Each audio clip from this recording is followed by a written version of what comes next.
सध्या सगळीकडे लोकसभा निवडणुकांचे वारे वाहताना पाहायला मिळतात। एकमेकांवर आरोप प्रत्यारोपांच्या फैरी झाडल्या जात आहेत। यंदाच्या लोकसभेच्या मैदानात एकाच कुटुंबातील एकाच परिवारातील व्यक्ती आमने सामने येतील, त्यामुळे राजकारणामुळे नाती तर दुभंगली जाणार नाहीयेत ना, असा प्रश्न पडलाय। बघूया, कुणाची घरं फुटली, कुठं नाती दुभंगली। हे कसलं राजकारण? राजकीय अपरिहार्यता की हव्यास?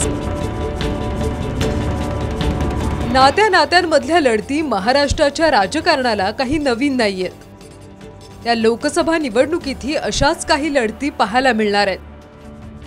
कुठं कुणाचा नवरा एका पक्षात तर त्याची बायको दुसऱ्या पक्षात, कुठं कुणाचा बाप एका तर मुलगा दुसऱ्या पक्षात, कुठं भाऊ बहीण दोन वेगवेगळ्या पक्षात।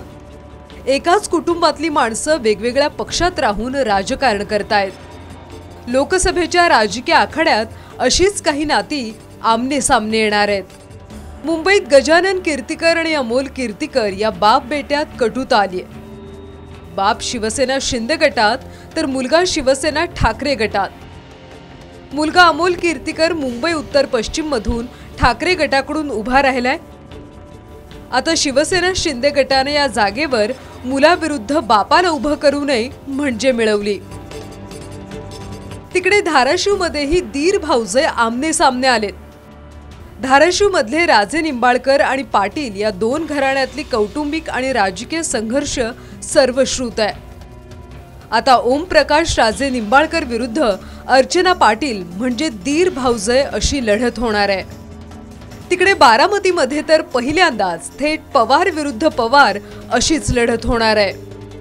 जुलै 2023 मध्ये राष्ट्रवादीची दोन शकलं झाली। अजित पवारांनी महायुतीकडून सुनेत्रा पवार यांना तर शरद पवारांनी कन्या सुप्रिया सुळे यांना निवडणूक रिंगणात उतरवलं। त्यामुळे बारामतीत पहिल्यांदाच पवार विरुद्ध पवार असा सामना रंगणार आहे। ही काही प्रातिनिधिक उदाहरणं असली तरी राज्यातल्या अनेक राजकीय कुटुंबात कमी अधिक फरकानं हीच स्थिती पाहायला मिळते। राजकारणामुळे कुटुंब दुभंगू नयेत हीच अपेक्षा। ब्युरो रिपोर्ट, साम टीव्ही न्यूज।